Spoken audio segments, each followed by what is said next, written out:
Welcome to welcome to my channel. This week I'm going to be sharing with you week 3 patterns for Moda Sampler Black Shuffle. So this week we're doing pattern 7. I'm going to pull them out of the sheets. We're going to do pattern 7. And pattern 7 is by Primitive Gatherings. It has flying geese in it and half square triangles. Block 8 of the Sampler Black Shuffle is by Little Miss Shabby, and it is mostly made up of squares and flying geese. Squares and flying geese. So we're gonna have our flying geese cut out for us this week, big time. And block number 9 is all half square triangles. So these are our blocks. I've been asked about a couple of the notions that I'm using consistently. The first one is the Karen K. Buckley scissors. These are fantastic. These are the, I think they're the 6-inch scissors. They've got the blue handles, and the handles are really cool because they're kind of rubbery, so they're not, I don't know, they're kind of pliable a little bit at the end. And if you are arthritic at all, it's great because the openings for your fingers are really quite large, so you can definitely get your fingers into them. At this point, I'm not arthritic, but I just like them because I can easily put my hand in them, and I tend to just slide my thumb in them like this. Hopefully you can see that. But anyhow, these are some of my favorite scissors. And the other thing that I'm using for this project is Aurifil thread. This is Aurifil 2600. It's a gray thread. It's 100% cotton. It's 50 weight, I believe. Yep, 50 weight, and is just a wonderful thread to be using. There's not a lot of bulk to it, and because of that, when you're doing things like half square triangles and pressing seams flat to one side or pressing them open, you don't lose a lot of your fabric in the seams because it just is so nice and fine, but very strong. So this is my standard thread. It's always in my machine. I either have gray, white, or a cream. Those are the 3 colors that I keep in stock of thread all the time because, quite honestly, those are the 3 that I use the most. So anyhow, the last tool, and you'll see because of its use, that I always have is my 18-inch strip stick. I believe this one's my 18-inch. Yep. This is my 18-inch strip stick. These are available on my website, and I'll put a link to them below. They are fantastic for doing any kind of seams, whether you're pressing them open or to one side or however you need to press them, especially with little blocks. So that's another one of the tools that I'm using consistently. So I hope that answers some of the basic questions that I've been asked lately. The other thing I've been asked is the finished size of the quilt. I will this week be putting up how Moda finished their quilt. I'm not really certain that this is how I'm going to finish my quilt, but this is Moda's way of doing it. So I did want to share that with you so that you would be able to see what it does look like. So I'll be putting that up, and very, very soon we need to get working on flying geese so that we'll have enough to do it at the end. I'm hoping to get some time this weekend to film that video so that you can do that. So without further ado, here are blocks 7, 8, and 9. Thanks. All right, I am preparing block number 7 for the sampler shuffle. And I'm going to put this block together exactly how it states it in the pattern. And one of the reasons why I'm doing that is because you can see right here, they're calling for 2.5-inch half square triangles, and these are constructed a little bit different than how we normally do them, because the designing of this is so that you can also put these blocks together with a jelly roll. So on to our block. This block is block number 7, and it's designed by Primitive Gatherings. And I have prepared 1 block in total. I've drawn all my lines, and this is my second block. So I'm just gonna quickly go through showing you how I'm gonna draw my lines. My block is all laid out, and I need to draw diagonal lines on really quite a few of the blocks, almost all of them. So this is my first one, and I'm doing this to make half square triangles. So there's my first one. And I'm gonna go through and do all of my half square triangles first. Then I'm going to go back and do what will become my flying geese. So it doesn't matter really which way I set these, but one of the nice things about this little ruler that I'm using is, number 1, it's the perfect size, and number 2, you can see I'm using the diagonal line on the ruler to make certain that I'm straight, and then I'll just draw my line. And this is the Creative Grids, I think this is the 3.5-inch ruler. So I think you can see it without any shine from the above lights, but I wanted to show you that. And I'm gonna keep doing this all the way around. So now my half square triangles are drawn out. The next thing I'm gonna do is my flying geese, and then I'll do my center one. So I'm not gonna talk to you through this part, because then I can just nicely speed it up when I go back to edit it. So here I go.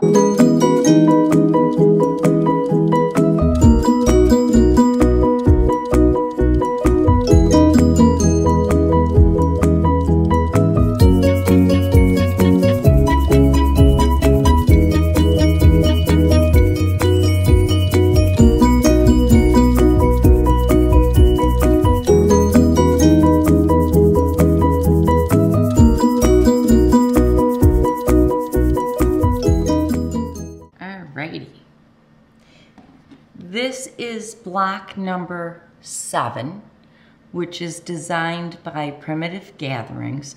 There's a lot of little teeny tiny pieces in this.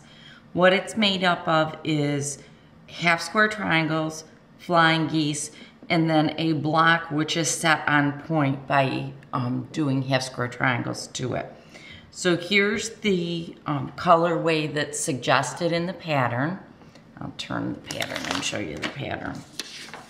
So this is the pattern, and this is the colorway that's suggested.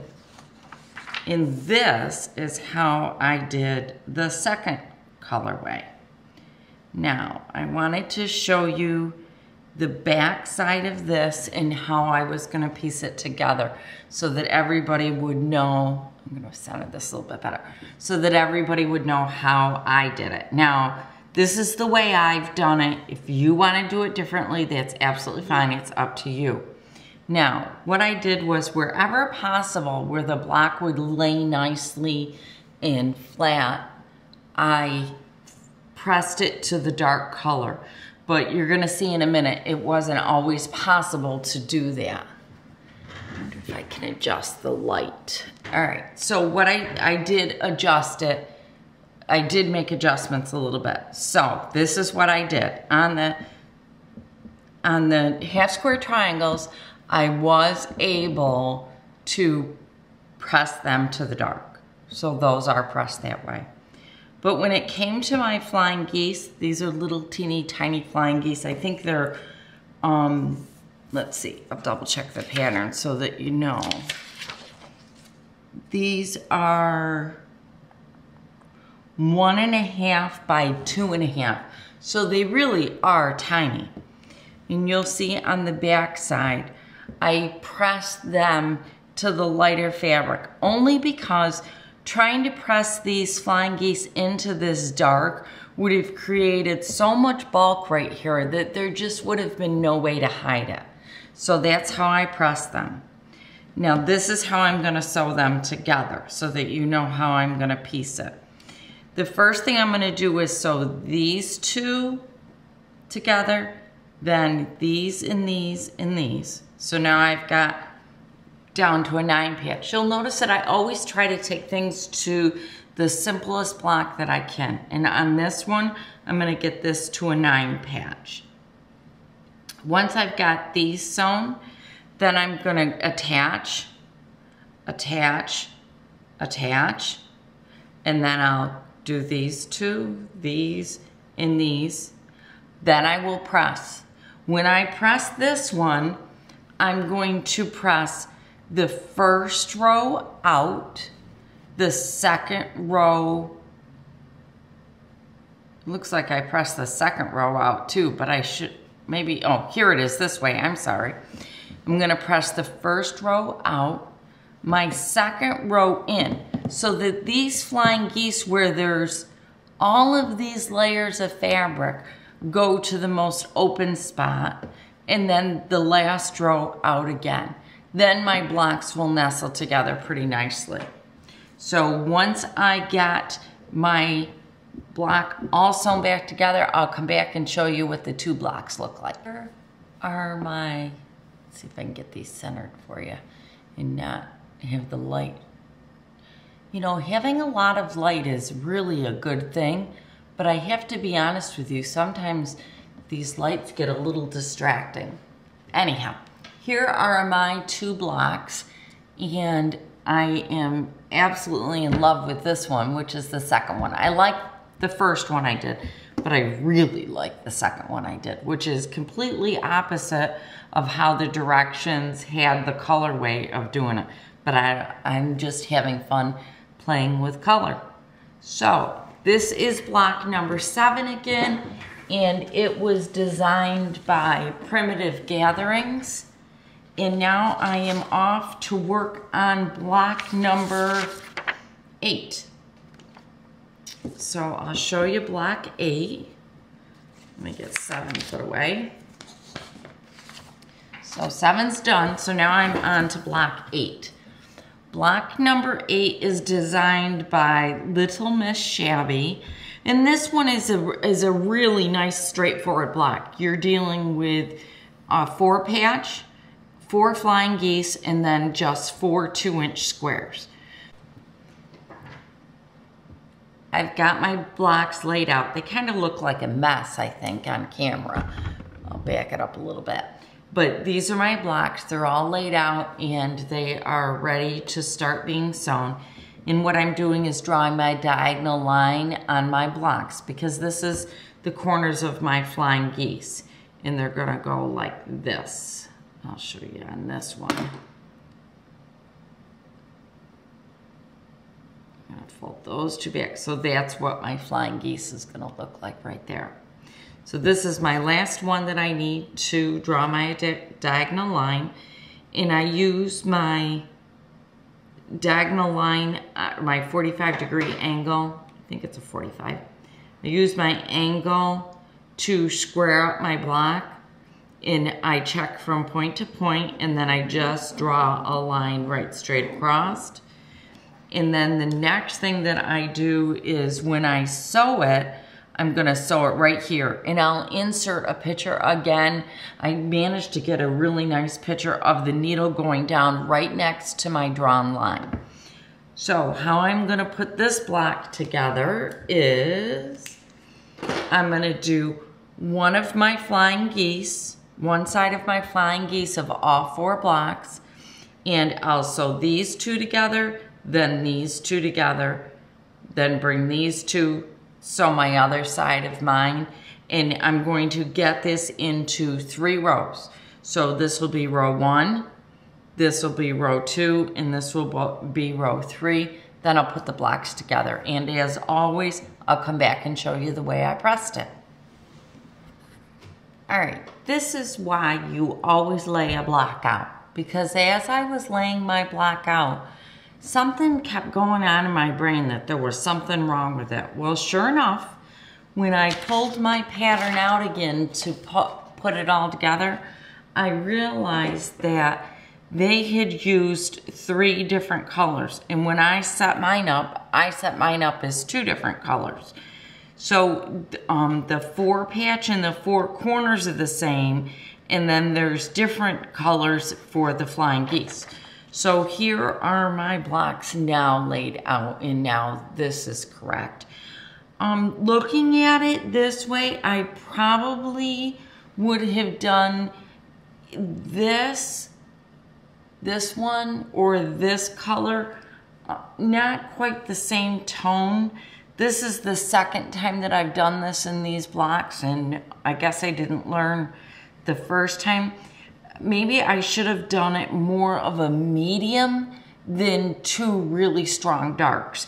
I'll know when I get the blocks all put together, but this is where we're at. So this is gonna be my row 1. This is gonna be my row 2, and this is gonna be my row 3. So I will get this all sewn together completely and show you both of my blocks when I'm done.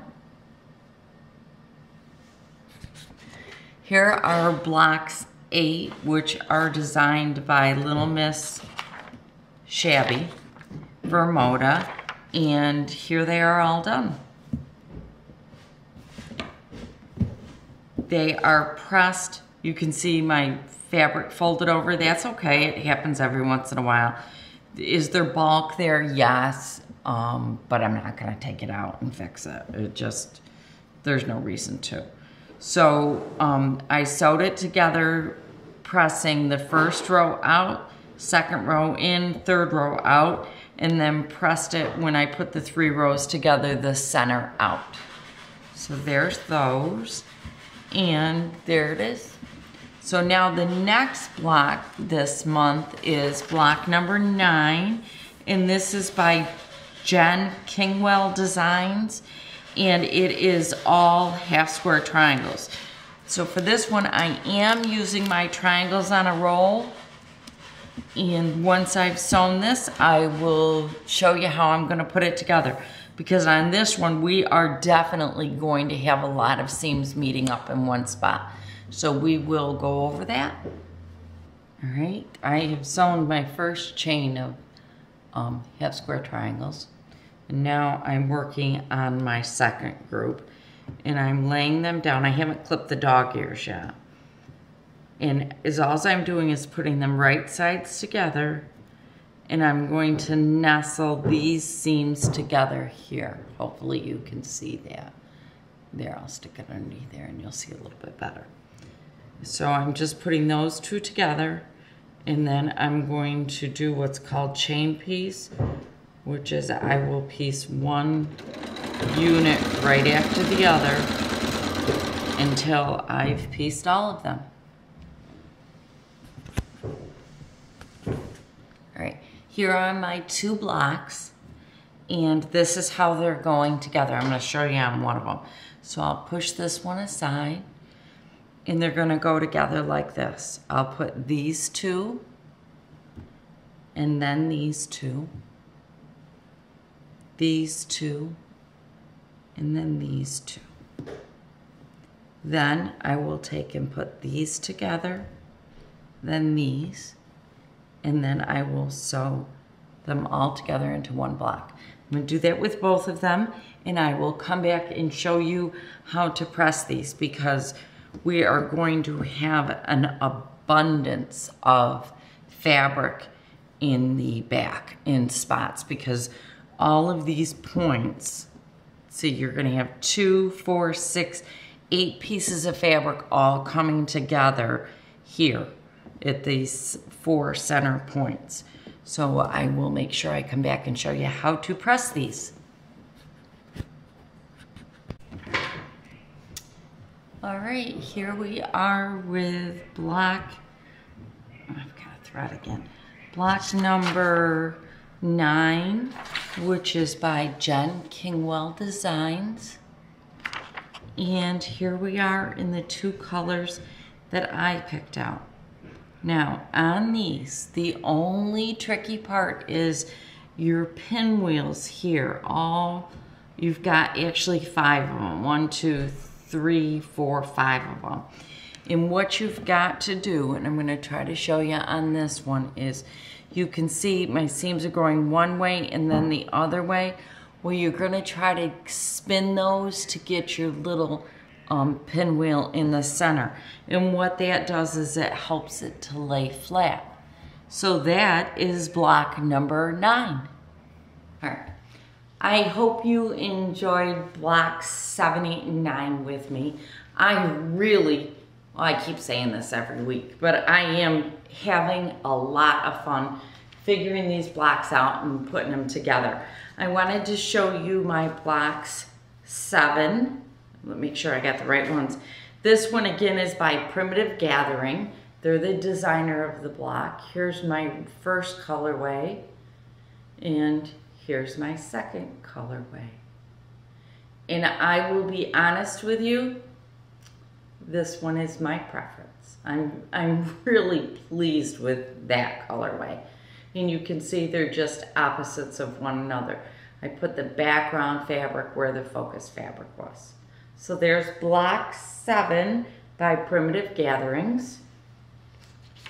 Block number 8 was designed by Little Miss Shabby. And here are my block 8s. Oop, I got a thread. I always love how our quilters always have threads all over the place. So here is my first block 8. And here is my second block 8. And here are the two of them together. Again, you can see I'm still having issues with my values. I'm trying really hard to make sure that I've got a little bit more contrast in there. And obviously with this one, I didn't get as much as I would have liked. I probably should have picked one that was a little bit lighter of a blue for here. But in the meantime, I'm content with them. I think they're both really cute. So here are those blocks. And block number 9 is by Jen Kingwell. And here's the first of my block 9s. And here's the second of my block 9s. And here are the two of them together. This was a matter of a lot of pinwheels. Good thing for shoulders, huh? I'm gonna fold it into a quarter so that you can see. It was made up of 4 of these little teeny tiny pinwheels. And what ended up happening with this one, and I'm hoping that you can see it clearly in the video, but I made little pinwheels on the back. And the reason I did that was to create less bulk. And it's a matter of just pushing I'm sorry, at the end of the day, I can't think well. So what it was just a matter of pushing my seams in opposite directions, and it popped the threads here and gave me a little pinwheel on the inside. So there are my blocks. Here's 9, and then my 8, and then of course my 7. So there they are. So I have already, believe it or not, picked out the fabric for 10, 11, and 12. I did that yesterday. So hopefully I'll get to cutting that one this weekend. I am still amazingly proud of myself for the fact that I am doing 2 blocks for every block. So that's making me really happy. I can't believe I'm doing it. But what I like about it is it's giving me an opportunity to really see what the difference is just by placing the fabric in different spots. I've always known that it makes a difference, but it really is making a huge difference, especially this block, which was number 7, I think. This just blows my mind, how different this block looks just because of the placement of the background fabric. So I'm still really pleased with how this is going, and I'm getting excited to work on the next block. Thank you so much for sticking around. I know these videos are long, but I hope you're enjoying them. If there's something else that you want to see while I'm taping these, please do leave a comment below. I do read them. For example, last week there was a comment from a woman who said she was having a difficult time seeing because of my basket underneath my sewing table. So I've moved it this week. It was real simple, and if it makes it easier for you to see how I'm putting these blocks together, please do let me know. I really do appreciate comments like that where people tell me what I need to do a little bit differently to make the videos better for you to watch. So again, thank you. If you like this video, please do give it a thumbs up. There's a thumbs up below. And please do subscribe so that you get notification whenever I put up a new video. There's a subscribe button. It's either up there or down there, depending on how you're watching the video. So please do. And I wanted to once again say thanks so much. And I will see you next week for week number 4 of the Moda Sampler Block Shuffle. Thanks so much. Bye.